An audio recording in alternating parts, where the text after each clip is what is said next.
Hello my dear students, welcome to the class of social science. In last class we discussed about history, second chapter, the extension of British rule in India. In that class we discussed about how British faced enmity by Indian native rulers and how they started to fight against the Marathas, and we discussed about first Anglo-Maratha war, causes, course and the results of first Anglo-Maratha war. Before going to the second Anglo-Maratha war, we have to discuss about one more important concept from the point of examination, that is Lord Wellesley and his policy, that is subsidiary alliance.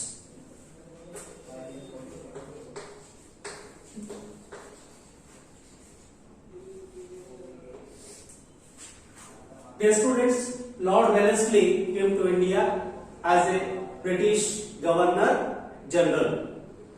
Lord Wellesley is a British Governor General. He came to India in the year of 1798.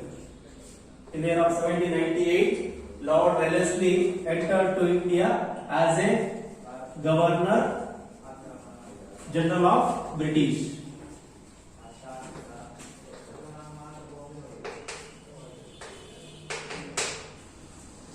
And by this entry, the extension of British rule took greater space, or it became speed.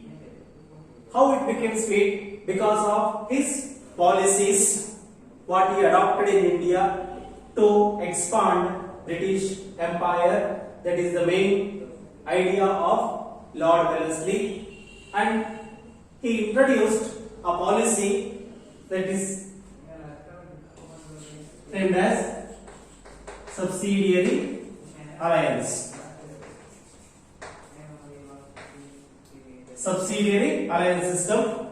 In last class we discussed about the cunning policies of British which they introduced in India to expand their empire.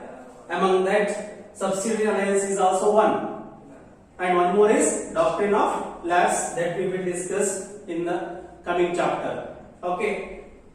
Here subsidiary alliance is the policy introduced by British Governor General Lord Wellesley. From the point of examination, examiner will ask this question for multiple choice or for short answer. Who introduced subsidiary alliance in India? Your answer is Lord Wellesley. And for multiple choice also, they will give the question. They will give 4 options. In that you have to select Lord Wellesley, or the policy introduced by Lord Wellesley is dash. A, B, C, D options they will give. You have to choose subsidiary alliance. Okay. And as I told earlier, by the entry of Lord Wellesley, the extension of British rule in India, it took greater space. Reason is, when the time of the entry of Lord Wellesley, I mean 1798, during that time, the Indian native rulers, especially in South India, the Marathas and the Mysore rulers, their power became weak. So, this helped the British to expand their empire in South India easily. Okay. The Mysore rulers, as I told earlier in the previous class, Hyder Ali and his son Tipu Sultan, they also became weak during the time of the entry of Lord Wellesley, and the Maratha power also started to weaken during that time. These are the main reasons for expansion of British rule in a greater space by the entry of Lord Wellesley. Okay, along with introducing subsidiary alliance, Lord Wellesley followed some other measures to expand British rule in India, that are waging war against the newly created states. Okay, waging war against new states, and easily he acquired some territories of India and he expanded British Empire. And by imposing subsidiary alliance system also, Lord Wellesley acquired some regions of India and he extended British Empire in India, and along with that he also started direct administration over the regions which are under the direct control of British. Okay, by the success of Carnatic Wars and by the success of Battle of Plassey and by the success of Battle of Buxar, which areas came under the direct control of British rule, there Lord Wellesley started his direct administration. These are the three main measures Lord Wellesley used to follow in India to expand British rule. And now we will move towards his major policy, that is subsidiary alliance. Lord Wellesley introduced subsidiary alliance in India in the year of 1798, and basically subsidiary alliance is a military protection act.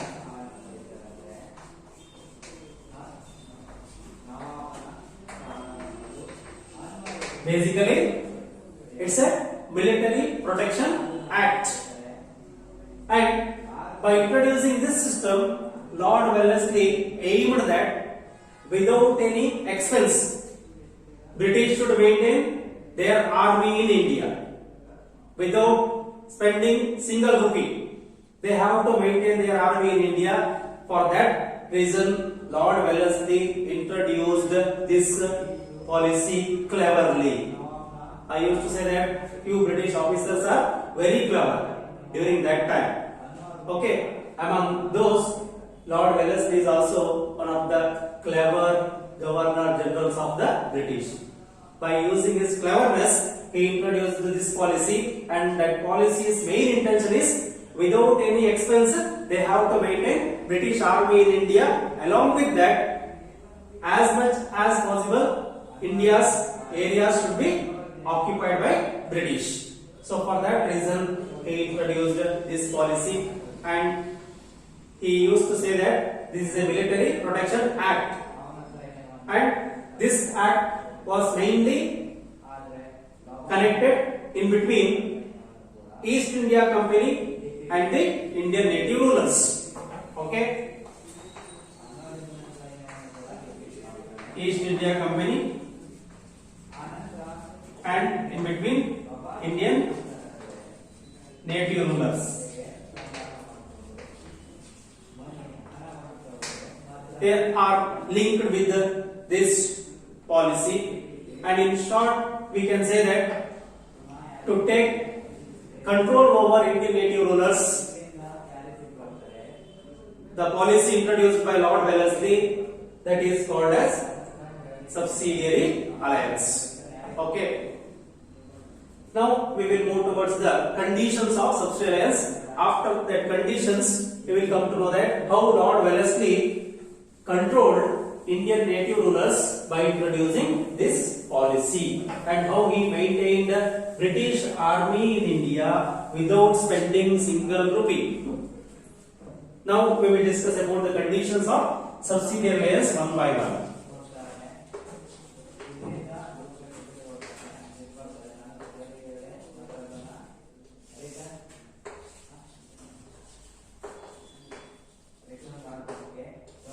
First and the most important condition of subsidiary alliance system is Indian native ruler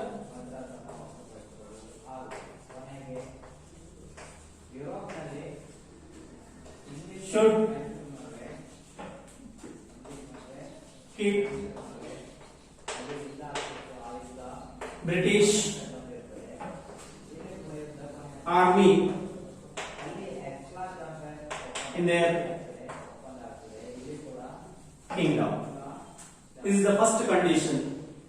According to the policy introduced by Lord Wellesley, if any Indian native ruler is ready to accept this policy, those rulers should follow these conditions. Okay, not the others. Who are the Indian native rulers ready to accept subsidiary alliance system? They have to follow these conditions. In that conditions, the first and the most important one is the Indian native ruler had to keep British army in their kingdom. First condition. Second one, they have to bear all expenses of the army. Okay, the Indian native ruler, they means here the Indian native ruler who are ready to accept socialist system, they have to keep British army, and that army, I mean the soldiers of that troop, they have to bear all expenses by Indian native ruler. Okay, that all soldiers expenses should be maintained by Indian native ruler who accepted this system. Along with this, the Indian native ruler should give some revenue lands. Okay, for that British soldiers, that native ruler should give revenue land, their salary and their other expenses should be maintained by the Indian native ruler. This is the second condition. Okay, and the third condition is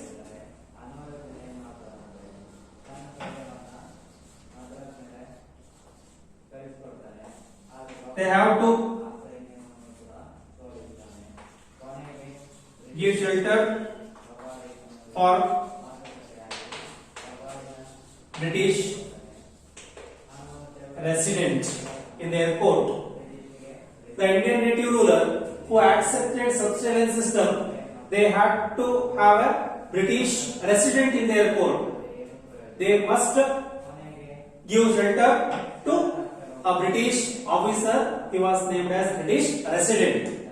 Okay, resident means and British officer who will regulate all the activities of the ruler who accepted subsistence system.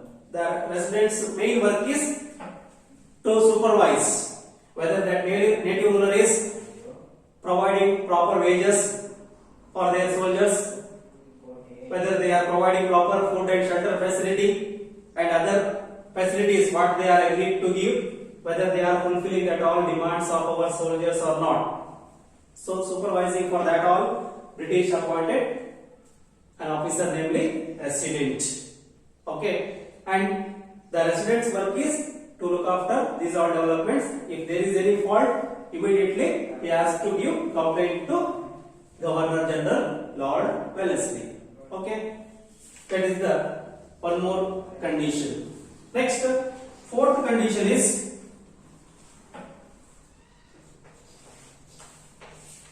native rulers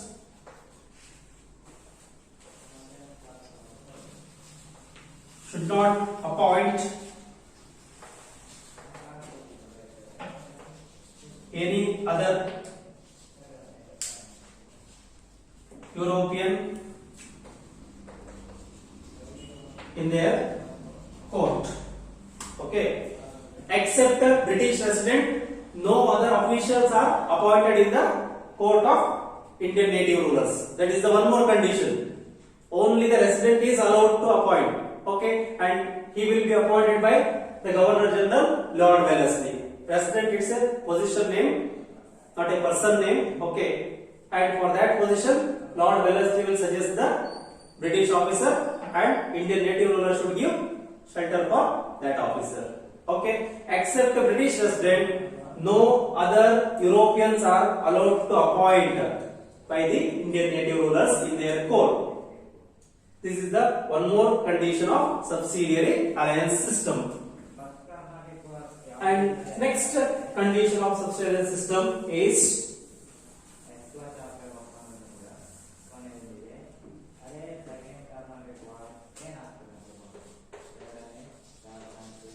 in order to enter any agreement or pact, Governor General's permission is mandatory. Okay, this is one more condition. See how clever Lord Wellesley here. He used to tie the hands of Indian native rulers.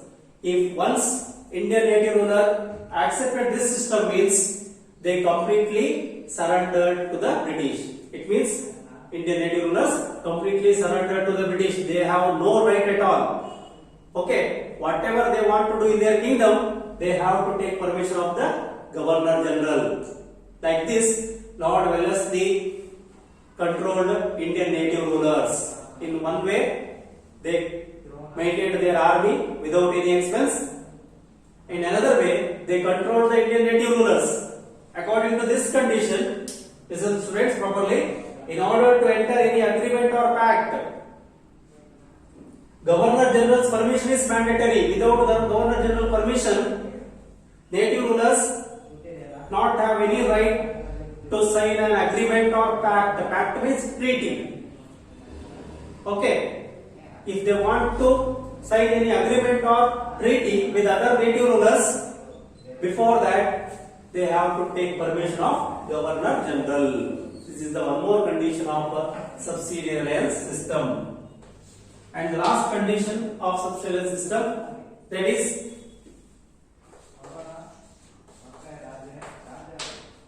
for these all services of Indian native rulers,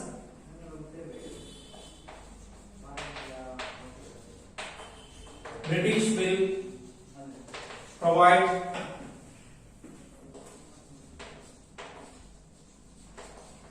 military protection against internal and external aggression. This is the one more point under subsidiary alliance.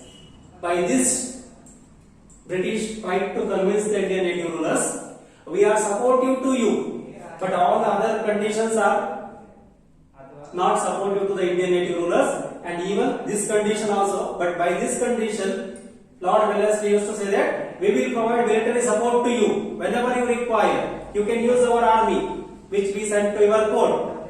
As I told earlier, British will send a troop of army to such kingdom which king is ready to accept subsidiary system, and that soldiers will be maintained by that ruler. In case of internal aggression and external aggression, they can use that army.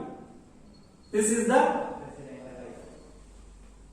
condition Lord Wellesley used to put on Indian native rulers. If any enemies of you attack over your kingdom, during that time you can use British army. Like this he said, but there is no chance of such type of aggression. Once the king is agreed this policy, means they have no right to do the war, they have no right to sign any agreement or pact. Then how the war will take place?